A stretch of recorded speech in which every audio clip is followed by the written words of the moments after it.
Welcome to the Neurostimulation Podcast. I'm Dr. Michael Passmore, Clinical Associate Professor in the Department of Psychiatry at the University of British Columbia in beautiful Vancouver, Canada. The Neurostimulation Podcast is all about exploring the fascinating world of neuroscience in general and clinical neurostimulation in particular, how it works, the latest research breakthroughs, and most importantly, how that research is being translated into real-world treatments that can improve health and well-being. So whether you're a healthcare professional, a student, a researcher, or someone who's curious about how our brains work and what we can do to help them work better, this podcast is for you. My mission is to make the science accessible, inspiring, and relevant to your life.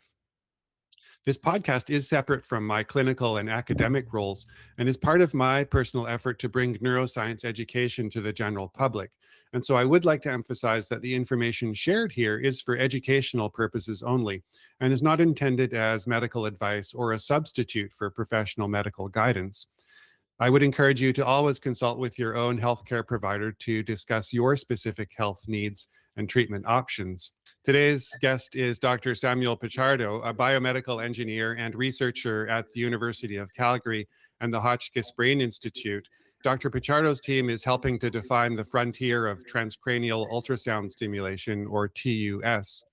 His lab focuses on the physics, modeling, and clinical translation of a really exciting technology, ultrasound neuromodulation, which involves work on how ultrasound can precisely target deep brain structures and how the stimulation parameters influence neural inhibition and plasticity. And so today we're hoping to discuss aspects of that particular technology and perhaps look at two particular papers that his lab has generated over the past recent while. And those papers are really exciting to me because they're exploring a really key question in the field, which is, can focused ultrasound become a precise, non-invasive way to modulate deep brain circuits?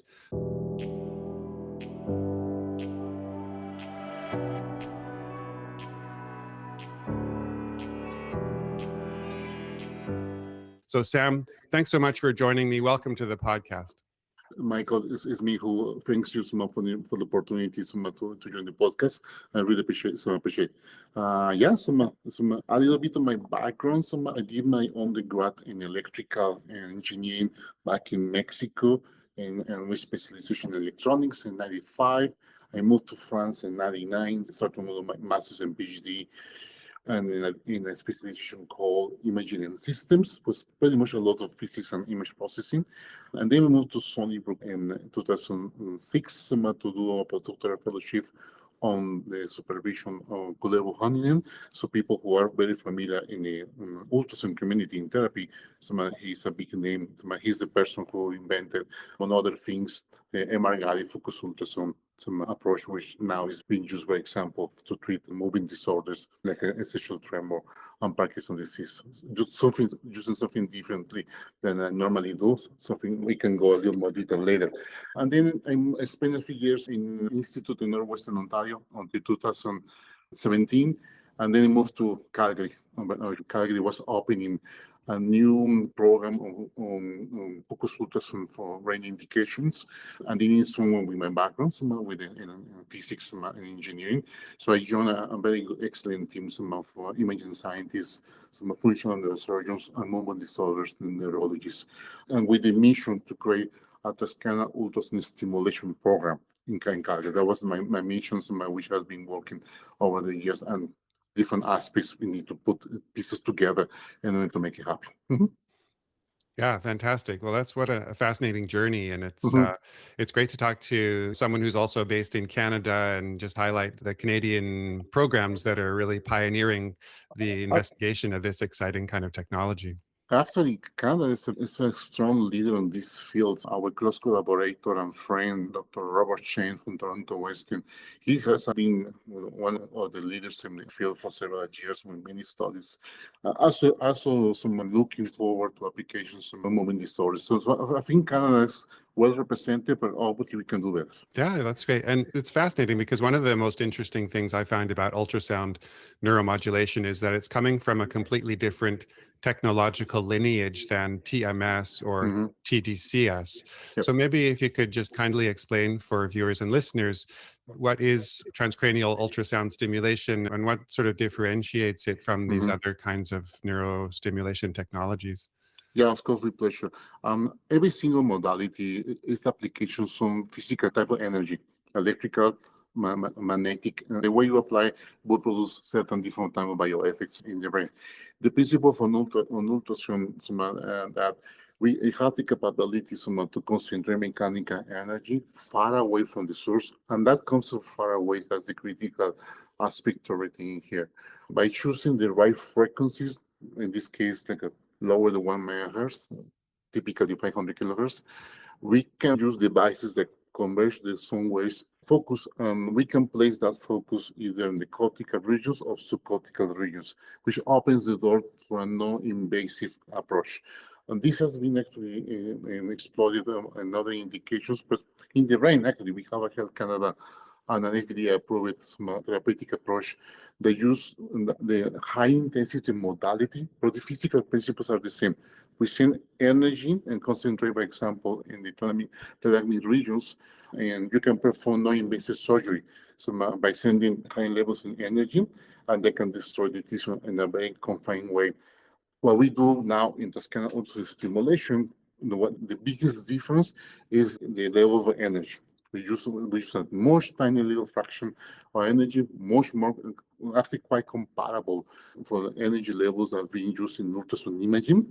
But what the key people we have been discovering in the last 15, maybe 20 years now, is by pulsing the ultrasound wave in certain particular things, and then that's the keyword, the pulse, the resonant can burst. There's a different bioeffects that are associated to the mechanical forces that are being applied at the focus, and which we don't have yet a complete definitive answer what is truly the mechanism. We have certain hypotheses, but generally speaking, mechanoreceptors, the membranes modulation, mechanical modulation, that changes the functionalities of the brain circuits. And you need to think at this in the context of the circuit. No? It's not even the neurons as astrocytes, neurons that when on the mechanical forces, the ways the interaction is modified. As mentioned, we don't know the complete exact details, still it's a very important topic for research, but that cascades in the neuromodulation efforts that our group and many others, and we were not the first for the record, start to discover that some of the effects can last 30 minutes or even 60 minutes after one single emission. So that has really creates a lot of excitement in the brain stimulation community because it opens this opportunity to go from either from cortical to subcortical choosing the same technology in a non-invasive way.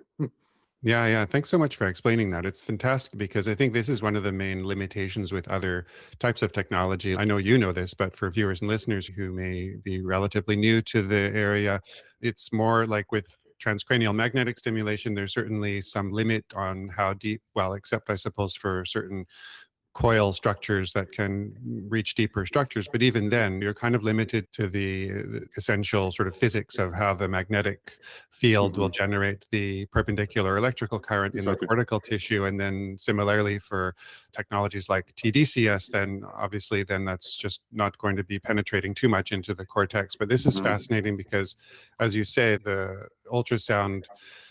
focused ultrasound is able to penetrate and target these very deep brain structures, which is really interesting. And as you say, what's fascinating as well is what you found with the low energy pulsed ultrasound, which can induce that transient neuromodulatory response, which is lasting 30 to 60 minutes. It's so interesting. Yeah, actually, one of the still parts of the community we need to continue is more replication studies. So, for example, someone doing exactly what other people did, but sometimes funding is not, it's not easy to do replication studies. It's not very fundable, but we're trying to do our best. But we recognize as a community that would be easier. For example, what we're doing in our center, that all the group will be able to monitor, reproduce. Sometimes people use the same parameters, and we observe analogous. And I hate the word use inhibitory excitatory because I know that's misleading for the ultrasound community. And I will have probably some of my colleagues can anger me. But in certain regions, someone will apply ultrasound with certain parameters it translates what traditionally people would associate to inhibitory response, as the paper you were highlighting for the cortical region of we did a couple of years ago.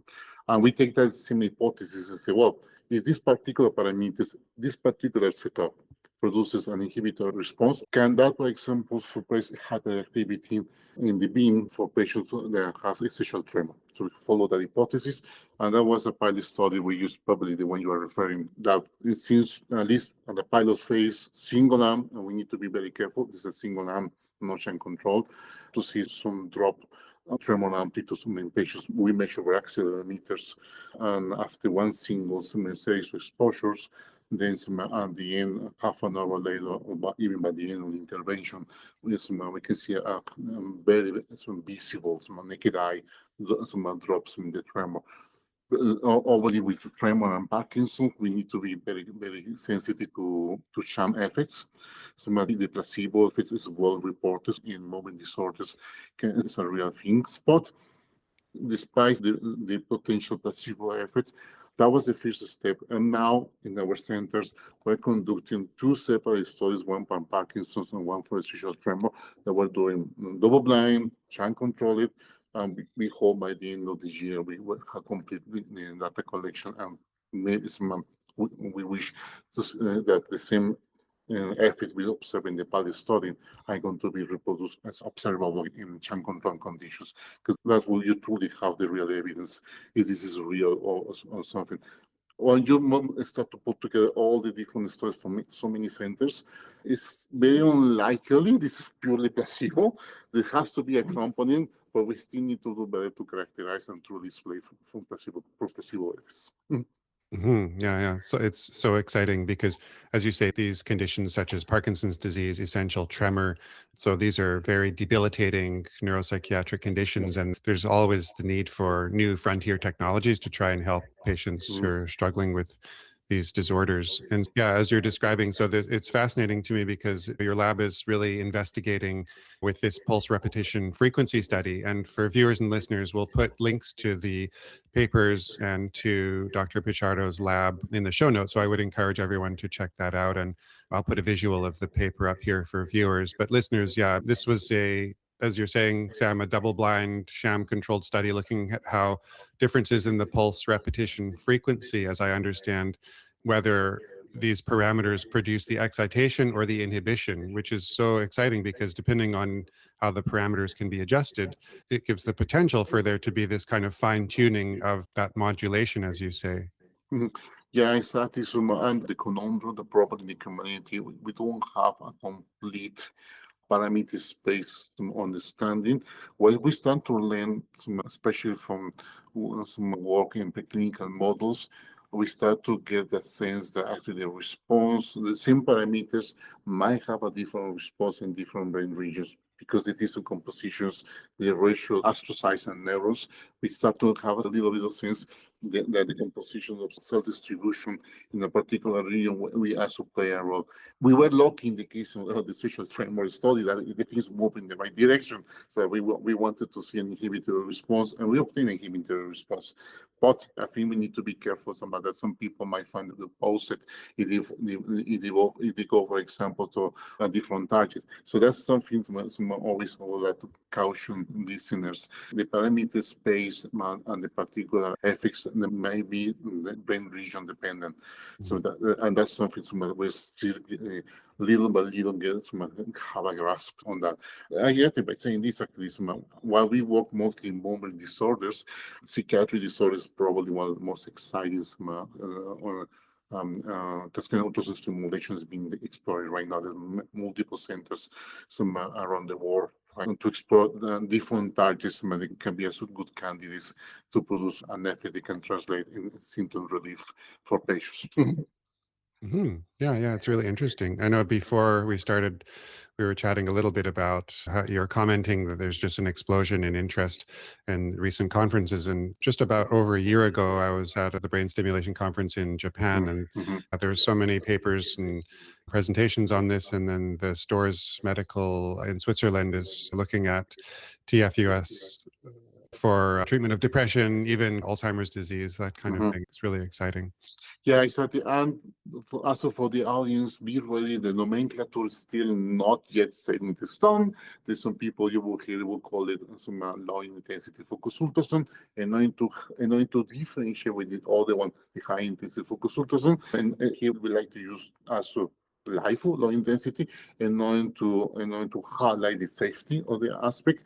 And our lab, we have more tendency to call it Transcranial ultrasound stimulation, to put it at the same level as the other modalities, like a TMS, tDCS, in which we think now as the evidence is moving in that direction, probably we can start to call it, let's call it less physics-based, like maybe it was in the early days. But you might find, yeah, that's kind of focus ultrasound, tFUS, or you simply focus ultrasound, FUS. So for people in the audience, if you start to look keywords in school like Google, you might find some of the actually right now, some of there's not affinity, some a nomenclature, and maybe it will still take some time, probably in a few years. We hope we start to make some solid phase 2, phase 3 studies, and we start to be this to become potentially a new tool in the arsenal of, for example, psychiatrists. And I'm pretty sure that's going to be the moment we're going to see which was the nomenclature people would end adopting. But right now, it's still a little bit diffuse in terms of how people like to call it. And for all the record, all of them has really some validity why to call it one way or the other one. Yeah. So I was just thinking, so just again, I'm assuming most viewers and listeners might not be entirely familiar with this particular study that we were talking about. So I thought maybe if it's okay with you, if I just kind of summarize my understanding, and then you can kind of correct me if I've got anything wrong. So it sounds like your lab tested so this is going back to the pulse repetition frequency. So it sounds like there were sort of three, so the 10 hertz, 100 hertz, and 1000 hertz were compared with sham. And that it was interesting, as I understand the findings, were that the lower frequencies produced the sustained inhibitory effect. So the 10 hertz resulted in inhibition lasting about 30 minutes, and then the 100 hertz resulted in inhibition lasting up to or more than 60 minutes, but at 1000 hertz, there was no significant effect. Exactly, that's right. Yeah. So that was a very first study in Calgary. So when we put together the platform that's describing in that paper, and that moment, when we took them 3-4 years ago, there was even less clarity than today. So it was very few studies. We decided not to try to fully reproduce. So let's go more parametric space. The pulse repetition frequency is for the people in the audience, is we send ultrasound in little bursts. So like we send the ultrasound, and this kind of like a narrow frequency, what means they oscillate at the same fundamental frequency. In this case, 250 kilohertz. So this is relatively like a low ultrasound frequency compared to imaging. Imaging is between 3, 5, 8, 12 megahertz. So this is relatively low frequency. One of the reasons we use low frequency as a carrier is the skull barrier. The skull, because it has higher attenuation, high density, that can cause the ultrasound waves to refract, get attenuated, so it makes ultrasound passage much more difficult. So one way to overcome that is to use lower frequency. And that helps to achieve certain penetration in the brain. What people have studied over the years is we send a burst of some waves, and then we wait a little and we turn on ultrasound again. So the rate we turn on that ultrasound, we have multiple studies that say we obtain different effects. So that's the reason we want is, okay, let's see where our equipment, what kind of things with better engineering, and we discovered the 100 hertz seems to be to show the strongest effect. That became the parameter we start to use in any other new studies. Some people might argue, how you know this is optimal for the social tremor? Yeah, it's a very good question, and definitely we aren't. So we aren't 100% sure. They might be, maybe it could be 60 hertz, maybe 50, or maybe 120. So maybe more optimal to produce a stronger effect in a different brain region. But hopefully people in the audience may be sensitive, because sometimes running all parametric space in a patient population is sometimes not technically feasible. It becomes very difficult to do recruitment. So sometimes people with doing this kind of research, we are confronted to some decision process. Well, they stick to this one, and we observe. If we don't observe nothing, maybe we decide to change parameters. But as people continue to carry over and see some effects, so there is certain bias, unfortunately, in this sense where we know this is what works and we just keep using it. And these are very good conversations why certain parameters remain as they are. It's just because a couple of studies show that it works, and then no one wants to move it. So that's something that's not uncommon. Yeah, that's really interesting. So it sounds to me like some key kind of takeaway points really on that is that with relatively low frequency pulsed ultrasound waves, right? And that also it seems to be brain region dependent. So where exactly is being targeted, that it sounds like the field is looking at investigating specific parameters for those specific brain regions that are being targeted. Yeah. Yeah, exactly. So I think the field is moving so fast. A few years ago, people believe, oh, I can use this parameter from this little group and it's going to work in my condition. Surprise, no? It didn't work as expected. No? So then we have forced people to evaluate and go a little more careful and avoiding exposing directly what you observe in one particular study. It's going to the same analogy in a different target or a different indication. So I think we start to learn that lesson little by little, but sure, a few years ago, why not? It was probably a good, well-educated approach to say my hypothesis is going to observe something analogous, and that's how the study was then surprised, and then people have to reevaluate a little again, and not exactly you described. Maybe we need to always look very region specific, to better tailor something. But it's tricky, no? Because that means you need to have a lot of money for agencies to fund this, no? So it poses certain challenge in terms of how you're able to execute this.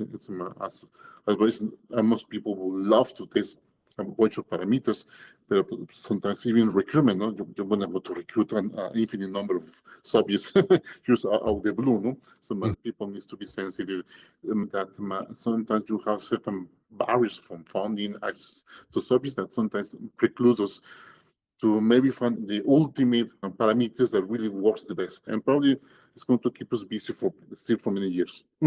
Yeah, I'm sure. Yeah. And we've mentioned this a couple of times, but I think really it's important to focus, yeah, no pun intended. But one of the really exciting aspects of the technology is the ability to reach these deep brain structures non-invasively, because, typically the only way to kind of modulate the very deep brain structures has been through surgical invasive kinds of techniques, right? So, That's right. and what I'm also understanding is that your lab has developed the Babel Brain. Maybe you can help us understand more about that specific program. Babel Brain, as I understand, BABEL BRAIN, putting together a program that has some ability to simulate how, for example, ultrasound propagates through the skull, like you're describing. So help us understand more about what that's all about. As we mentioned a little before, one barrier for ultrasound in the brain is the skull. And the skull composition can affect dramatically the passage of ultrasound, especially in attenuation. And then for people who wants to do this type of research, there's two aspects they need to be incredibly careful. One is the safety, and one the efficacy. So you need to try to play with those parameters at the same, and those two aspects at the same time. And the safety is very important because you don't have the freedom to really increase the energy up to whatever you want. No. Ultrasound is sent into any tissue in the body, especially soft tissue and especially in the brain. And there's different things can happen. One is absorption, that transform the mechanical energy into heat. And that can increase the temperature. And it can increase so much and so fast, if the energy is so high. That's what we do in high-intensity focus ultrasound. It can be so high they can destroy tissues in a matter of seconds.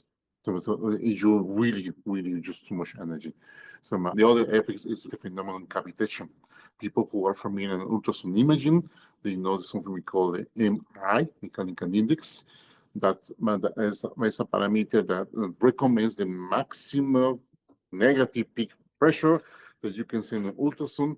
That will be some evidence that the chances you can produce something called bubbles caused by the negative pressure will be very low.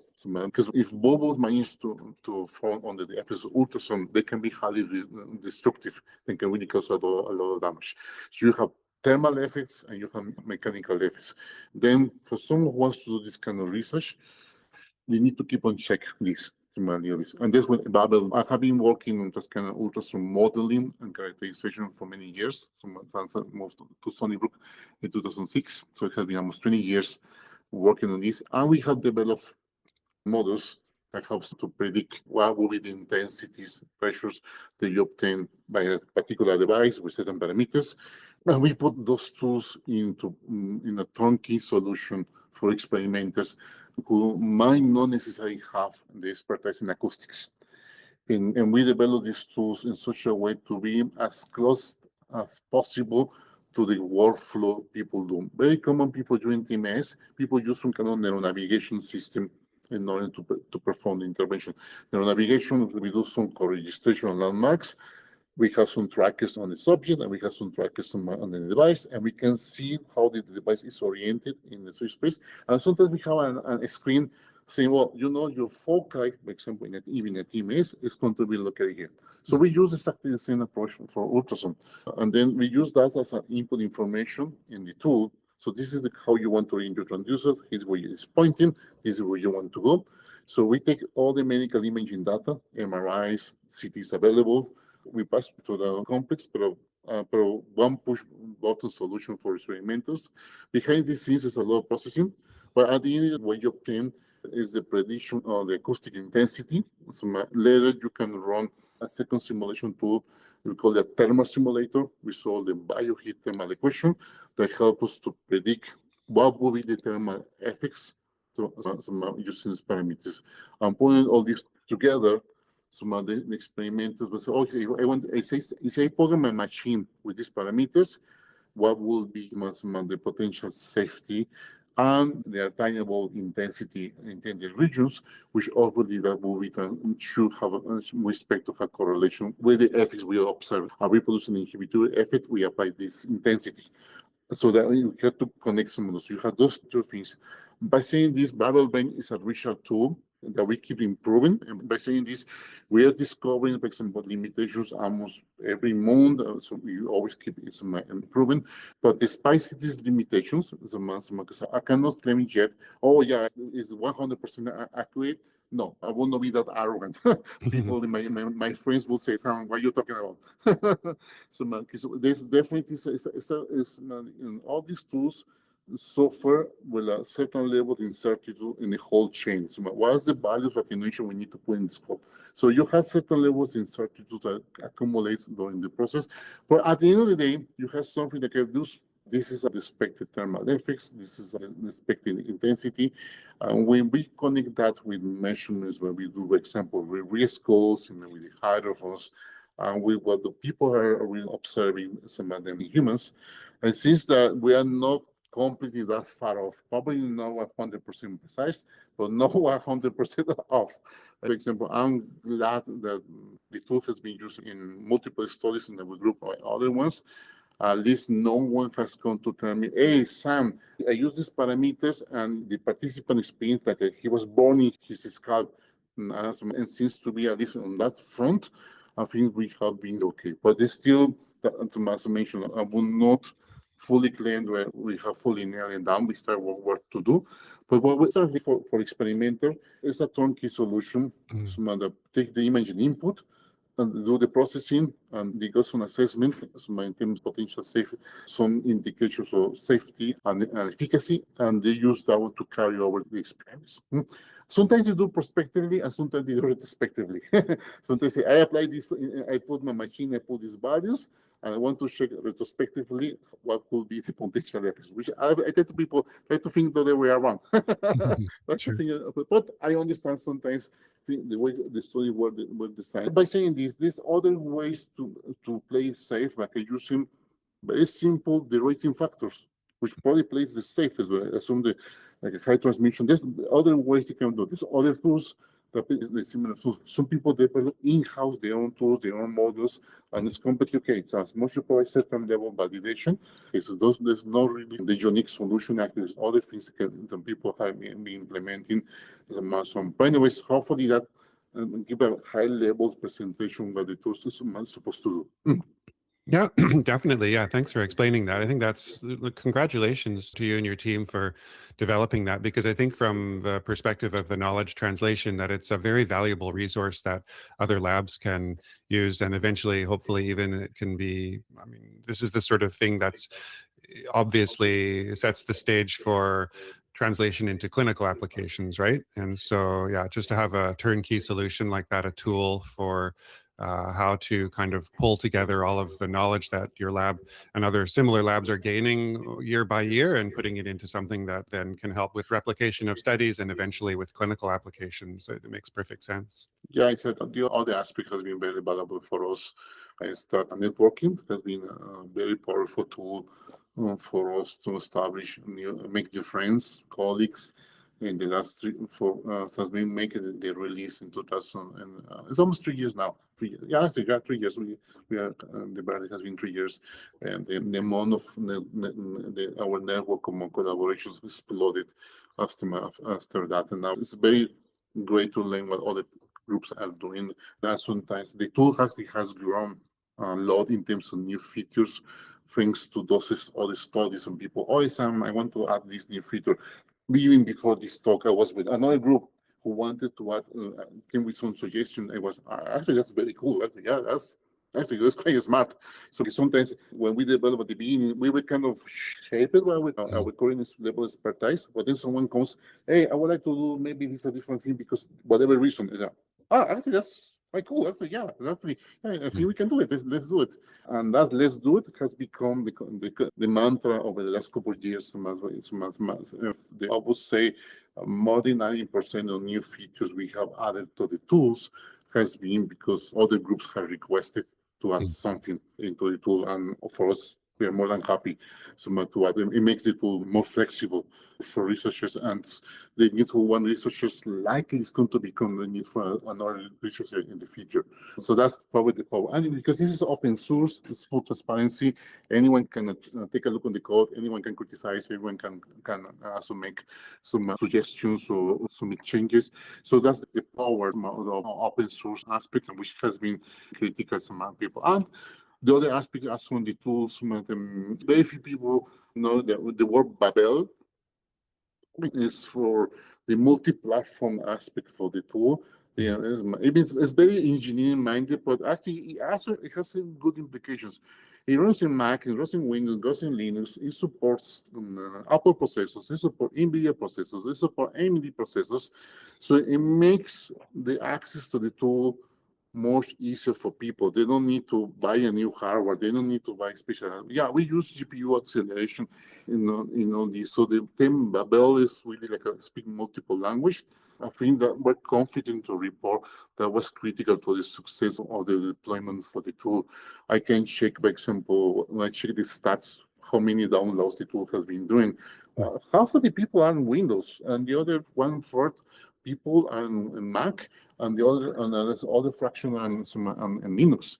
So it's very interesting to me to see this how they give even some snapshot what people, the platforms that people doing, and I think giving that level of access that people can use the current hardware has facilitated that the people start to use the tool, start to maybe investing in a much more expensive platform. So that was very critical, and we did on purpose, so much from the very beginning to see how we can be sure people use the same computer that we have on hand. So people get scared. Yeah, okay, so people in the audience, ultrasound modeling is a computational heavy task. There's no sugarcoating on this. Even when using very traditional methods, it's still computational in text. There's no other way around. So it takes some computing power to do it. So we wanted to develop something that people with the current hardware who have some decent acceleration and be able to get results in a timely way, not to wait 4 days or hours to get one single result. If we say we can manage to get this in the 5-minute mark, like somewhere, I think most people will be okay. In practice, it's much faster than that. You do a simulation in a modern Apple Silicon machine, you get your results in 1 minute. And people will say, yeah, for most typical workflows, that's fast enough. That's simply, it can do better. We will always try to do better. But I think that's kind of was the mindset when we develop this. Yeah, that's fantastic. I'd be really interested to talk a bit about your clinical pilot study targeting tremor, because I find it really exciting because it's moving the technology closer to Mhm. clinical neurology applications. And so I'm understanding we mentioned before these two specific conditions, essential tremor and Parkinson's disease. And so I'm understanding that that particular study was targeting the specific area in the thalamus, the ventral intermediate nucleus. Exactly. Yeah, can you just walk us through that? Yeah, exactly. Yeah. Yeah. So coming back from that previous study that you highlighted, the one we did in cortical regions. So we identify a parameters that seems to be working the best and put in between quotes. So we pick those the same parameters as it can produce change and tremor response. The hypothesis was can we produce tremor reduction? That was the hypothesis. Why the ventral intermediate nucleus is because some of them, that's a target we do for surgery. That's a very either for deep brain stimulation, DBS with electrodes, but also some for people some who are doing some now clinically using the high intensity modality, using a machine made by the vendor Exablade. And the vendor is NCTech. The machine is called Exablade. That people have now been doing this thermal ablation, actually using focus ultrasound, using MR guidance, in order to make a small lesion in the beam. So we know this is a region to associate certain brain activity with the pathologies associated with tremor. And as Parkinson's, we know it's a little much more complicated, but both indications has an association for this particular brain region. So the hypothesis was, can we use these parameters and can we use what will be the effects both in essential tremor patients and Parkinson's? Something with now with people, and this part of the conundrum with ultrasound, yeah, it can be much more precise compared, for example, to TMS. But then we start to discover other conundrums. Okay, for example, when we do an MRI guidance, I have the MRI to tell me where is my focus point. You can clearly see it looks beautiful, 100% accuracy. It's really like a boxer level accuracy. There's no argument that. Now, people hopefully are sensitive. When we move to a neuronavigated intervention, we don't have a feedback metric. It can tell you, are you or not at the target? And that's a very interesting situation, and people try to address in different ways. In this particular study, so we have a big transducer, focus spot is supposed to be here, but what about because the precision optical tracking some errors, and maybe we are 3-4 millimeters off target, then we're done. We're going to miss the beam. We're going to miss it completely. So what we added in this study is we call it a multi-focus strategy. Our device is this type of transducer, as a phase array transducer. That means the device is breaking in multiple small elements. And by breaking multiple elements, people are familiar with ultrasound, special ultrasound imaging, that helps we can move electronically the focus spot around. So we put on this device to enlarge the twinkle envelope, which can at some point can sound a little counterintuitive. No, focus ultrasound can produce much smaller focal regions, which is fantastic in order to be sure you are more precise to your target. But what about because you are so precise, other sources for errors might miss your target, and that's a big problem. So we decided to enlarge the twinkle envelope by applying multiple foci and then going on and on. And that seems to be some help to potentially we didn't miss the beam, and then we observe the expected effect. Well, at least again, this is one single arm. Well, at least the tremor reduction was so significant that hopefully want to believe that this is not purely placebo. So again, I want to always be very cautious to people, not get too excited when you have studies single arm. Always be careful to take the results very with some grain of salt. That's the right mindset. But at the same time, you can be like a cautiously optimistic. So by doing this multifocal strategy, we noticed we saw a significant drop tremor, and we measure with accelerometers. We put accelerometers in the hands of patients, and so we can measure. So it's a clear quantitative metric, so we can measure. By saying this, in a subsample of patients with Parkinson's, which was 7 of the 18 patients, we saw a trend, but it was not significant as it was for essential tremor, which cannot take you again different indications, different brain activity might react differently to the same parameters. Because even if it was not significant, we still saw a trend in reduction. We decided now to run a separate study for Parkinson's on the execution, because well, it was not significant, but still we saw a trend. It was still worth to keep working with these parameters moving forward. And as still we can learn now. Now we start to run a chain control study. So that's how this study came to be. Hopefully that covers how was the mindset for that study. Yeah, it's fascinating. It makes me think about, almost 30 years ago, I was a wide-eyed medical student and helping wasn't really helping, just observing in a neurosurgical procedure, a invasive ablative procedure where the target of the invasive ablation was I think it was the VIM and the ventral intermediate nucleus of the thalamus for a patient with essential tremor. Mhm. And it was fascinating because the patient was awake, and then the tremor was visible. And the idea was hopefully with the procedure that in real time, you might be able to see some reduction in the tremor. And so it was kind of unclear at that point in time after the actual ablation, but it was just so fascinating to see it being done. And now 30 years later to see that this kind of exciting technology is providing for a non-invasive option that way. And that, for example, in 30 years, the imaging of many hospitals has improved so much. For example, in the MR-guided high-intensity interventions, we see in real time the tremor reduction. Actually, the functional neurosurgeon is not happy until the tremor pretty much disappeared. And we see in real time. So when we do this ablation type of interventions, again, this is the high intensity modality, we are doing neuro assessment between exposures, and we are pretty much making maximum accelerometers. But the thing that makes all this possible was a huge progress in imaging. So really especially on the MR side. So right now, even at the beginning of this kind of interventions, we're using Atlas-based targeting, which kind of puts you in the vicinity.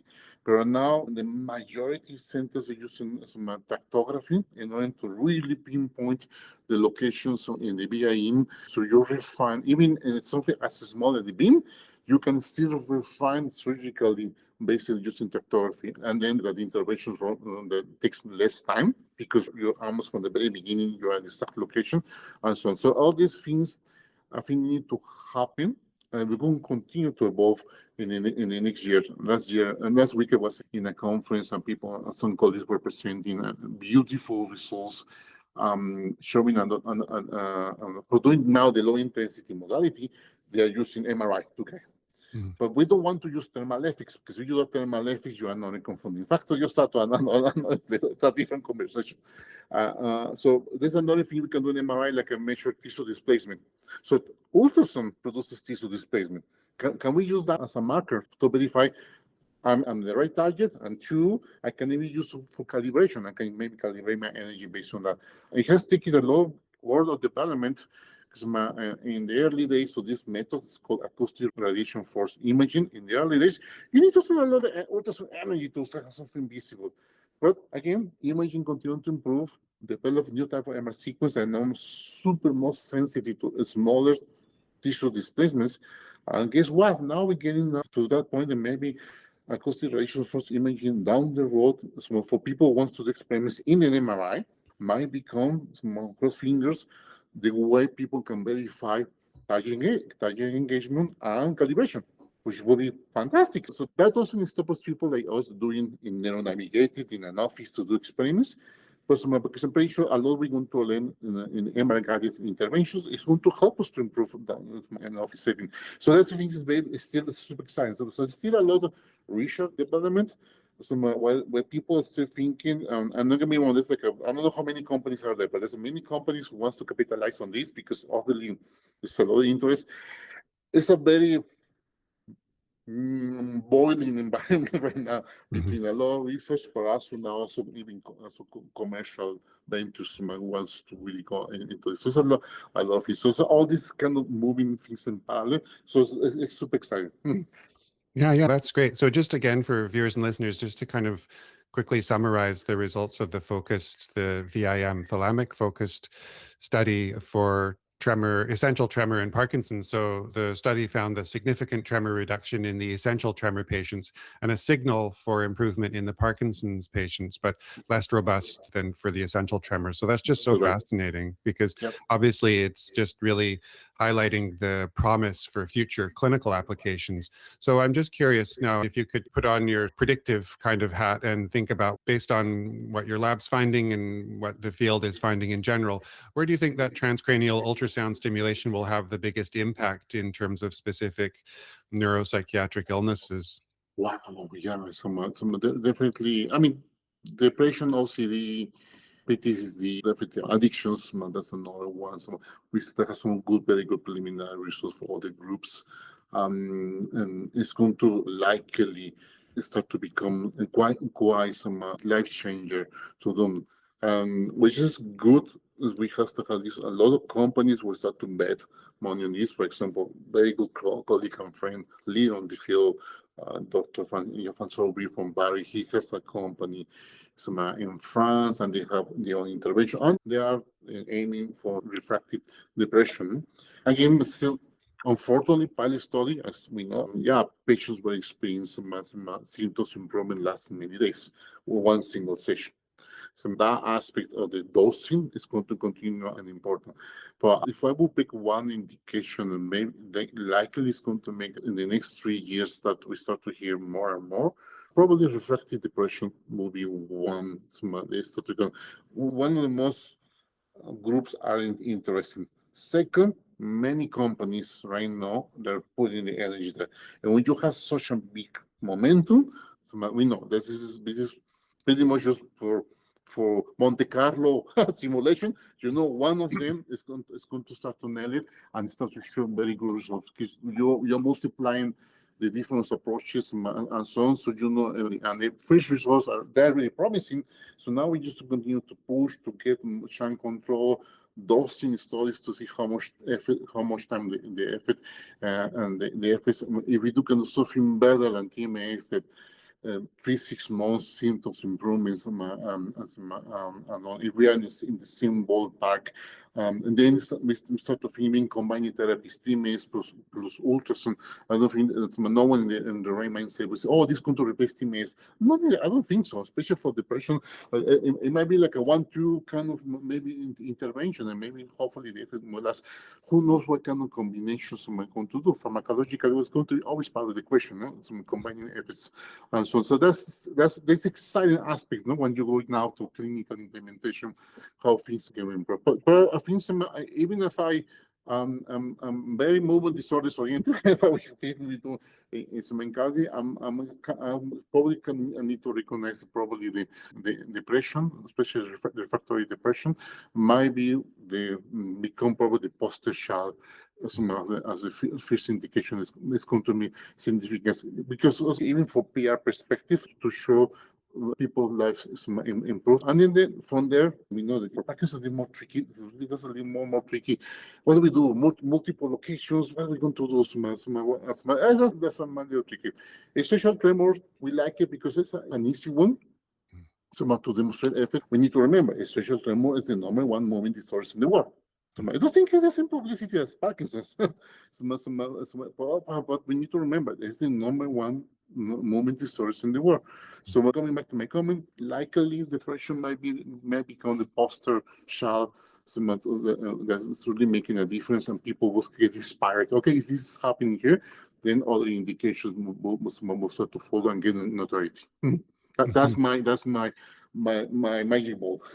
Yeah, for sure. That's fantastic. Yeah, the crystal ball. I appreciate that. So, Yeah. I mean, I think it's great. We talk a lot on the podcast about how the non-invasive neurostimulation technologies, other kinds of interventional neuropsychiatric strategies, it's really opening the door for clients and patients to be able to bring tools, as you say, into their treatment option toolkit, right? And then allow for personalized approaches to care. And so the transcranial ultrasound is going to certainly be part of that. It's really exciting.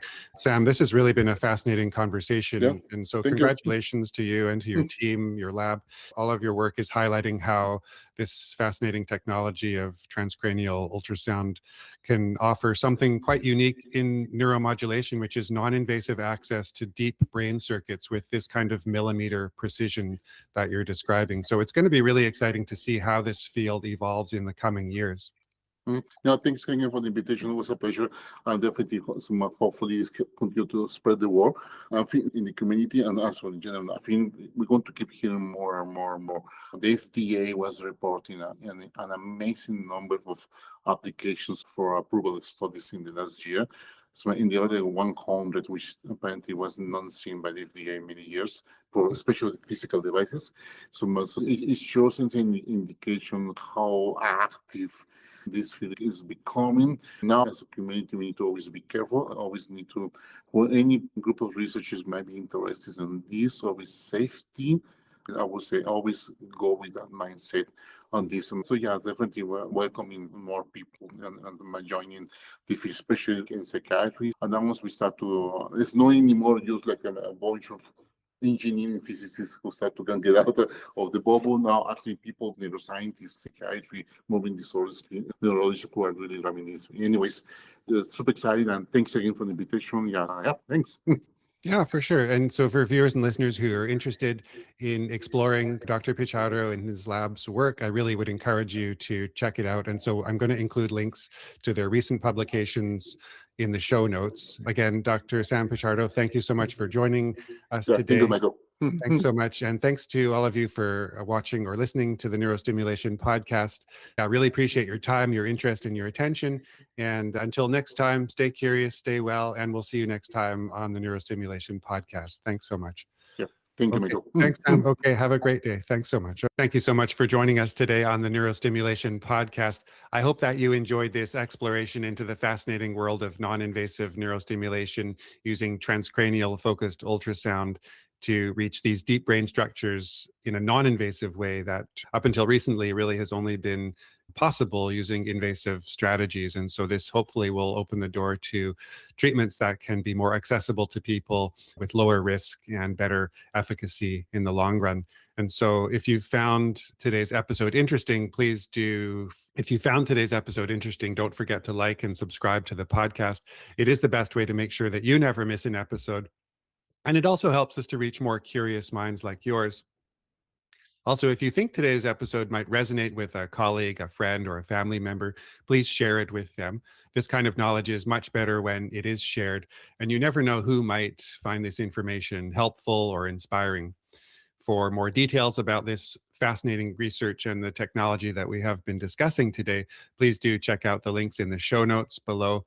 You'll find everything that you need to dive deeper into the topic, and I would love to hear your thoughts. So I encourage you to join in the conversation in the comment section with questions, comments, or suggestions for what you'd like to see covered in future episodes.